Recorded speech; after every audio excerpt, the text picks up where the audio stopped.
আসসালামু আলাইকুম, আমি আহমেদ আদিব আরাফ আপনাদের সবাইকে স্বাগত জানাচ্ছি উদ্ভাস উন্মেষে আয়োজিত উদ্ভাস ভার্সিটি খ মান্থলি জিকে হাইলাইটসের মে পর্বে। এই পর্বে আমরা বিগত মে মাসে বাংলাদেশ এবং আন্তর্জাতিক পরিমণ্ডলে ঘটে যাওয়া বিভিন্ন গুরুত্বপূর্ণ ঘটনাবলী নিয়ে আলোচনা করব। তাহলে চলুন শুরু করা যাক। প্রথমে আমরা দেখে নিচ্ছি এবারের পর্বে কি কি থাকছে। শুরুতেই দেখতে পাচ্ছি বাংলাদেশ বিষয়াবলী অংশে দেখতে পাচ্ছি পদ্মা ব্যারাজের যে একনেকে অনুমোদিত হয়েছে সেই বিষয়টি থাকছে। তারপর প্রথমবার মাউন্ট মাকালুর চূড়ায় গেল বাংলাদেশ, সেটি থাকছে। এছাড়াও দেশের উপজেলা বেড়ে হয়েছে এখন 500টি, এই বিষয়টি নিয়ে আমরা কথা বলবো। এছাড়াও মে মাসের বিভিন্ন জাতীয় দিবস আমরা দেখে নিব। তাছাড়া আন্তর্জাতিক বিষয়াবলীর মধ্যে ওপেক ছাড়লো সংযুক্ত আরব আমিরাত, তারপর ভারতের বিভিন্ন রাজ্যের যে বিধানসভা নির্বাচন হয়েছে সেটিও আমরা দেখব, আর এবছরের পুলিৎজার পুরস্কার নিয়ে আমরা কথা বলবো। এছাড়াও মে মাসের বিভিন্ন আন্তর্জাতিক বিষয় সম্পর্কে আমরা জানবো এবং সবশেষে বিভিন্ন সাম্প্রতিক গুরুত্বপূর্ণ রিপোর্ট ও সমীক্ষা নিয়ে আমরা কথা বলবো। তাহলে চলুন আমরা বাংলাদেশ বিষয়াবলী অংশ দিয়ে শুরু করি। প্রথমেই একনেকে পদ্মা ব্যারাজ প্রকল্প অনুমোদিত। দেখতে পাচ্ছি একনেক সভায় পদ্মা ব্যারাজ প্রকল্প অনুমোদিত হয় 13ই মে 2026-এ। একনেক মূলত ন্যাশনাল ইকোনমিক কমিটি অর্থাৎ জাতীয় অর্থনৈতিক পরিষদের নির্বাহী কমিটি, একনেক ইসি টু এনইসি। এই নির্বাহী কমিটি মূলত রাষ্ট্রের যাবতীয় খরচের অনুমোদন দেয়। যাবতীয় রাষ্ট্রীয় প্রকল্প, সরকারি যত প্রকল্প রয়েছে সবকিছুই কিন্তু একনেকের সভায় অনুমোদিত হয়। একনেকের সভাপতি হলেন পদাধিকার বলে প্রধানমন্ত্রী এবং বর্তমানে একনেকের বিকল্প সভাপতি হচ্ছেন স্থানীয় সরকার ও পল্লী উন্নয়ন মন্ত্রী। এবং এই একনেক সভায় 13ই মেতে পদ্মা ব্যারাজ প্রকল্প অনুমোদিত হয়েছে। আমরা যদি একটু দেখে নিই যে পদ্মা ব্যারাজ প্রকল্পটা মূলত কি, এটা আসলে পদ্মা নদীর পানিকে দেশের বিভিন্ন নদীতে প্রবাহিত করার যে প্রকল্প সেটি হচ্ছে এই পদ্মা ব্যারাজ প্রকল্প। অর্থাৎ এই প্রকল্পের মাধ্যমে পদ্মা নদীর পানিকে বিভিন্ন নদীর দিকে পরিকল্পিত উপায়ে প্রবাহিত করা হবে, যাতে সারা দেশে বিভিন্ন জায়গায়, মূলত উত্তরবঙ্গের বিভিন্ন অংশে যেখানে হচ্ছে নদী শুকিয়ে গিয়েছে সেই জায়গাগুলোতে যেন ঠিকমতো পানি প্রবাহিত করা যায় পদ্মা নদীর সেই পানিটা দিয়ে, সেটাই এখানে কার্যকর করা হবে। আমরা যদি একটু দেখে নেই যে এই মূল যে ব্যারাজটি সেটি নির্মিত হবে রাজবাড়ী জেলার পাংশা উপজেলায়। এখানে যদি আমরা দেখি যে ব্যারাজ জিনিসটা আসলে কি, এই ছবিতে আমরা একটু দেখতে পাচ্ছি। সাধারণত ব্যারাজ বা ড্যাম অর্থাৎ বাঁধ, এই দুইটা নিয়ে আমাদের একটু কনফিউশন থাকে। মূলত ড্যাম বা বাঁধ হচ্ছে বিশাল বড় একটি বাধা নদীর পানি প্রবাহের মাঝখানে, যেটি আড়াআড়িভাবে নির্মাণ করা হয় এবং এটার মাধ্যমে সরাসরি নদীর পানি প্রবাহে বাধা দেওয়া হয়, যার ফলে নদীর পানি প্রবাহ একেবারেই থেমে যায় এবং সেই পানিকে সেই বাঁধের পিছনে কোথাও একটা সংরক্ষণ করা হয় এবং সেটা দিয়ে মূলত জলবিদ্যুৎ বা অন্যান্য বিভিন্ন যে কার্যক্রম রয়েছে সেখানে সেটি ব্যবহার করা হয়। আর ব্যারাজের ভিতর দিয়ে পরিকল্পিত উপায়ে এবং নিয়ন্ত্রিতভাবে পানির প্রবাহ করার সুযোগ দেওয়া হয়। ব্যারাজের মধ্যে অনেকগুলো স্লুইস গেট থাকে, সেই স্লুইস গেটগুলো দিয়ে পানি প্রবাহিত হতে পারে, যার ফলে যদি পানি প্রবাহ কমানোর প্রয়োজন হয় সেটিও করানো যেতে পারে। আবার যদি পানি পুরোপুরি প্রবাহ সেখান দিয়ে যদি ছেড়ে দিতে হয় বা অতিরিক্ত পানি প্রবাহ যদি ছেড়ে দিতে হয় সেটিও কিন্তু এখান দিয়ে করা যেতে পারে। আমরা ফারাক্কা বাঁধের নাম কিন্তু শুনেছি। ফারাক্কা কিন্তু মূলত আসলে ব্যারাজ প্রকল্প এবং এই ব্যারাজের মধ্যে দিয়েই যে ভারতীয় অংশে যে গঙ্গা নদী রয়েছে সেই গঙ্গার পানি বাংলাদেশের অভ্যন্তরে প্রবেশের সুযোগ দেওয়া হয়। বাংলাদেশে আমরা গঙ্গা নদীকে পদ্মা নদী হিসেবে জানি এবং সেই ব্যারাজ দিয়ে অনেকটুকু পানি কিন্তু ভারতের পশ্চিমবঙ্গের হুগলি নদীতে প্রবাহিত করা হয় এবং সেই হুগলি নদীর পানি কিন্তু কলকাতা বন্দরকে সচল রাখে। ফারাক্কা বাঁধ কিন্তু বা ফারাক্কা ব্যারাজ কিন্তু নির্মিত হয়েছিল কলকাতা বন্দরকে সচল রাখার জন্যই।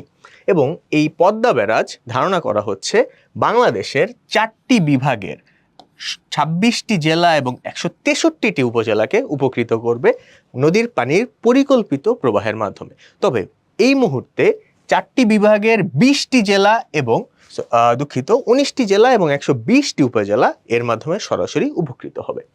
আর এই প্রকল্পের প্রথম পর্যায়ের মেয়াদ হবে জুলাই 26 থেকে জুন 2033 পর্যন্ত। আর এছাড়া এই প্রকল্পটি কিন্তু বাস্তবায়ন করবে পানি উন্নয়ন বোর্ড। চলুন তারপর দেখে নেই মাউন্ট মাকালুর চূড়ায় গেল বাংলাদেশ। ডাক্তার বাবর আলী মাউন্ট মাকালু জয় করেন 2026 সালের 2 মে।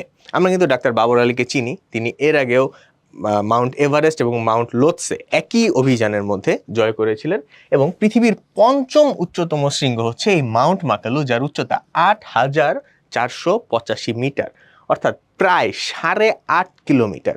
ভূপৃষ্ঠ থেকে একদম উপরের দিকে প্রায় 8.5 কিলোমিটারের এক যাত্রা, এবং এই মাউন্ট মাকালুর অবস্থান কিন্তু নেপাল তিব্বত সীমান্তে হিমালয়ের মহালাঙ্গুর হিমাল রেঞ্জ অর্থাৎ হিমালয় পর্বতমালার রেঞ্জেই কিন্তু এই মাউন্ট মাকালু অবস্থিত, এবং এটি গ্রেট ব্ল্যাক ওয়ান নামে পরিচিত, এবং এটি বেশ খাড়া চূড়া হওয়ায় এটিতে আরোহণ করা কিন্তু বেশ কষ্টসাধ্য। বাবর আলী কিন্তু সেই অসাধ্যই সাধন করেছেন খুবই স্বাচ্ছন্দ্যে, এবং বাবর আলী এই নিয়ে পঞ্চমবারের মতো 8,000 মিটারের বেশি উঁচু শৃঙ্গ জয় করেছেন। পৃথিবীর সর্বোচ্চ চূড়া থেকে অন্যতম যে উচ্চ চূড়াগুলো রয়েছে সবকিছুই কিন্তু তিনি জয় করেছেন তার এই অভিযানের মাধ্যমে।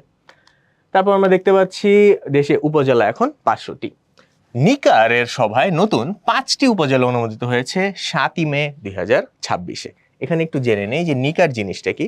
নিকার হচ্ছে প্রশাসনিক পুনর্বিন্যাস সংক্রান্ত জাতীয় কমিটি। এটি কিন্তু 1982 সালে গঠিত হয় বাংলাদেশের যে প্রশাসনিক ব্যবস্থা রয়েছে সেটির পুনর্গঠন সংক্রান্ত বিভিন্ন সিদ্ধান্ত নেওয়ার জন্য, এবং এই নিকারের সভার মাধ্যমেই কিন্তু বিভিন্ন মন্ত্রণালয় গঠন, বিভিন্ন উপজেলা গঠন, ইউনিয়ন পরিষদ গঠন, কিংবা হচ্ছে নতুন বিভাগ, জেলা সবকিছু তৈরির যে সিদ্ধান্তগুলো রয়েছে সেটি নিকারের বৈঠকের মাধ্যমে সিদ্ধান্ত গৃহীত হয়, এবং নিকারের সভাপতিও কিন্তু পদাধিকার বলে প্রধানমন্ত্রী। এবং নতুন যে উপজেলা আমরা দেখতে পাচ্ছি এই উপজেলাগুলোর মধ্যে রয়েছে কক্সবাজার জেলার ভিতরে মাতামুহুরী উপজেলা, যেটা তৈরি হয়েছে চকরিয়া উপজেলাকে ভেঙে। চকরিয়া উপজেলা থেকে আলাদা করে মাতামুহুরী উপজেলা তৈরি করা হয়েছে। তাছাড়া লক্ষ্মীপুর সদর থেকে চন্দ্রগঞ্জকে আলাদা করে চন্দ্রগঞ্জ উপজেলা তৈরি করা হয়েছে। এছাড়া বগুড়ার শিবগঞ্জ উপজেলা থেকে আলাদা করে মোকামতলাকে নতুন উপজেলা ঘোষণা করা হয়েছে। এছাড়াও ঠাকুরগাঁও সদরকে ভাগ করে সেখানে ভুল্লি এবং রুহিয়া নামে 2টি আলাদা উপজেলা কিন্তু তৈরি করা হয়েছে। এবং আমরা এখানে একটা ইন্টারেস্টিং ফ্যাক্ট দেখতে পাচ্ছি, সেটা হচ্ছে নদীর নামে এই মাতামুহুরী উপজেলা কিন্তু তৈরি হয়েছে। আমরা কিন্তু জানি কুমিল্লা জেলায় মেঘনা নামে একটি উপজেলা রয়েছে, এটিও কিন্তু মেঘনা নদীর নামে। দর্শক, আপনারা কিন্তু কমেন্ট বক্সে জানাতে পারেন যে আপনারাও নদীর নামে এমন আরো কোনো উপজেলা বা কোনো স্থানের নাম কি দেখেছেন কিনা। চলুন তারপর আমরা দেখে নিই মে মাসের বিভিন্ন গুরুত্বপূর্ণ জাতীয় দিবস সমূহ। আমরা দেখতে পাচ্ছি ঐতিহাসিক ফারাক্কা দিবস 16ই মে। ফারাক্কা ব্যারাজ তৈরির প্রতিবাদে মৌলানা ভাসানীর নেতৃত্বে এই ফারাক্কা, সেখানে কিন্তু ফারাক্কা অভিমুখে লং মার্চ অনুষ্ঠিত হয়েছিল এই 16ই মে। এই 16ই মেকে কিন্তু ঐতিহাসিক ফারাক্কা দিবস হিসেবে পালন করা হয়। এছাড়া জাতীয় চা দিবস, এটা হচ্ছে 21 মে, এবং এটার প্রতিপাদ্য হচ্ছে চা শিল্পের উন্নতি, সবুজ হোক অর্থনীতি। এবছরের প্রতিপাদ্য ছিল এটি। এবং দর্শক জানিয়ে রাখি যে 2024 সাল পর্যন্ত কিন্তু জাতীয় চা দিবস পালিত হতো 4 জুন, কিন্তু 2025 সাল থেকে আমরা 21 মে আন্তর্জাতিক চা দিবসের সাথে মিল রেখে জাতীয় চা দিবস পালন করছি। চলুন এরপর আমরা দেখে নিই আন্তর্জাতিক বিভিন্ন বিষয়ে বলি। শুরুতে দেখতে পাচ্ছি ওপেক ছাড়লো সংযুক্ত আরব আমিরাত। বিশ্বের প্রভাবশালী তেল উৎপাদনকারী দেশগুলোর জোট হচ্ছে এই ওপেক এবং ওপেক প্লাস। এই ওপেক জিনিসটা কি আমাদের একটু দেখে নেওয়া প্রয়োজন। মূলত 1960 সালে 5টি দেশ মিলে ওপেক তৈরি করে। এই ওপেক হচ্ছে বিশ্বের প্রভাবশালী কিছু দেশ যারা তেল রপ্তানি করে। এই তেল রপ্তানিকারক দেশগুলোর জোটই হচ্ছে মূলত ওপেক। ঠিক আছে, তো এই ওপেক পরবর্তীতে রূপ নিয়েছিল 12টি সদস্য, সর্বশেষ তারা 12টি সদস্য ভুক্ত একটি জোট ছিল। এবং সংযুক্ত আরব আমিরাত 28 এপ্রিল এই ওপেক এবং তার সংযুক্ত ওপেক প্লাস থেকে কিন্তু ত্যাগ করার ঘোষণা দেয়। এবং আমরা যদি এখানে একটু দেখে নিই যে ওপেক প্লাস জিনিসটা আসলে কি, এই যে ওপেকভুক্ত দেশগুলো তারা একসাথে মিলে কিন্তু আন্তর্জাতিক বাজারে তেলের দাম নিয়ন্ত্রণ করত। তারা নিজেরা ঠিক করতো যে কি পরিমাণ তেল উৎপাদিত হবে, এবং সেটার ভিত্তিতে তেলের দাম কিন্তু বাজারের চাহিদা অনুযায়ী অটোমেটিক নির্ধারিত হয়ে যেত।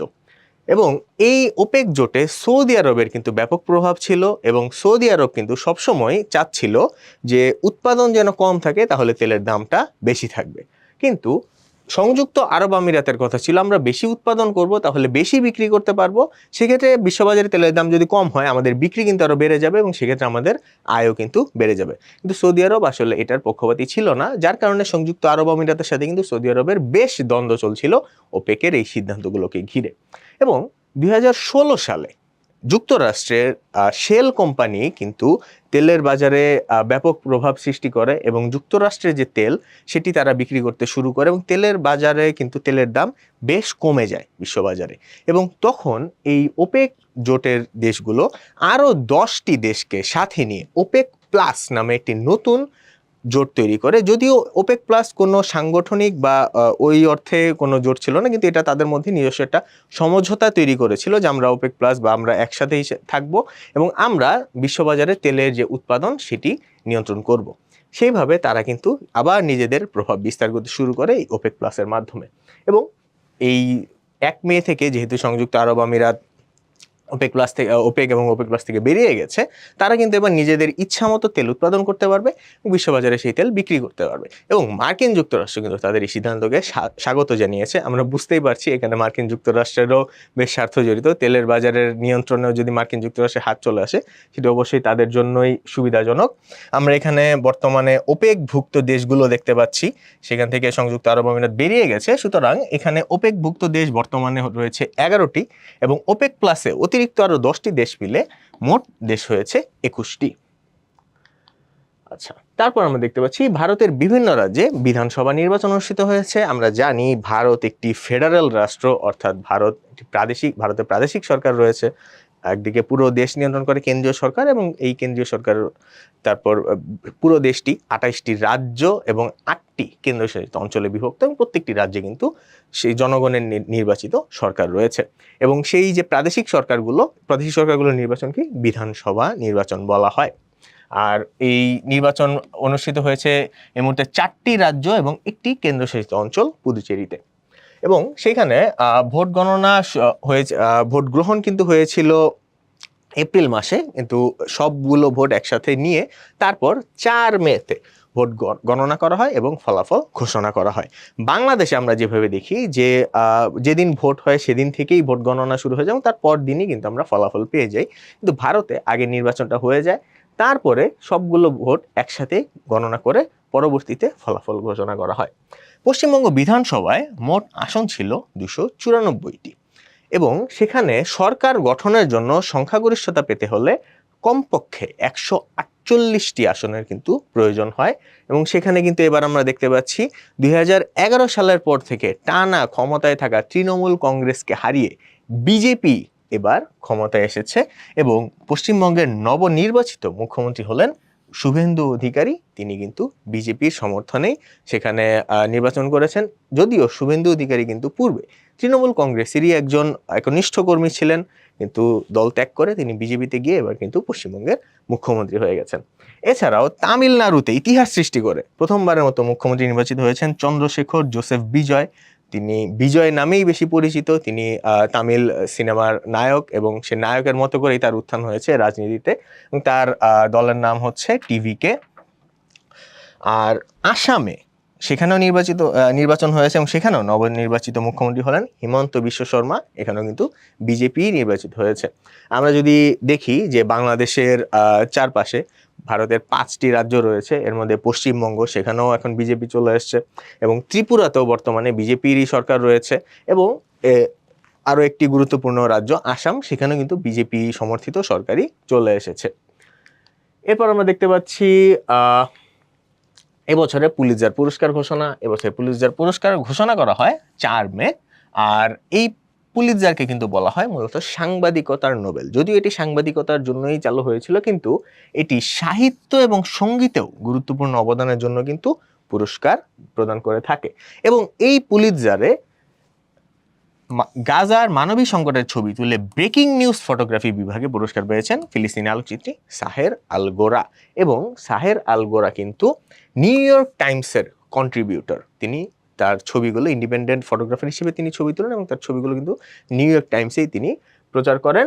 এবং এছাড়াও বিভিন্ন সংবাদ মাধ্যম যারা এই পুরস্কারগুলো পেয়েছে, সেখানে আমি যদি দেখি যে নিউ ইয়র্ক টাইমস সবচেয়ে বেশি ক্যাটাগরিতে পুরস্কার পেয়েছে, সেটা হচ্ছে investigative reporting, breaking news photography এবং অপিনিয়ন রাইটিং, মন্তব্য লেখার ক্ষেত্রে। এবং এছাড়া রয়টার্স তারা ন্যাশনাল রিপোর্টিং এবং বিট রিপোর্টিংয়ে পুরস্কার অর্জন করেছে এবং ওয়াশিংটন পোস্ট তারাও কিন্তু 2টি ক্যাটাগরিতে পুরস্কার পেয়েছে, একটি হচ্ছে পাবলিক সার্ভিস এবং আরেকটি ফিচার ফটোগ্রাফি।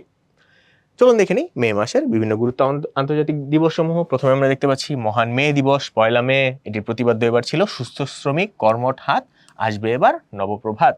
এছাড়াও মুক্ত গণমাধ্যম দিবস, এটি পালিত হয়েছে 3 মে। আর বিশ্ব থ্যালাসেমিয়া দিবস, এটি রয়েছে 8 মেতে। বিশ্ব মা দিবস, এটি পালিত হয় মে মাসের দ্বিতীয় রবিবার।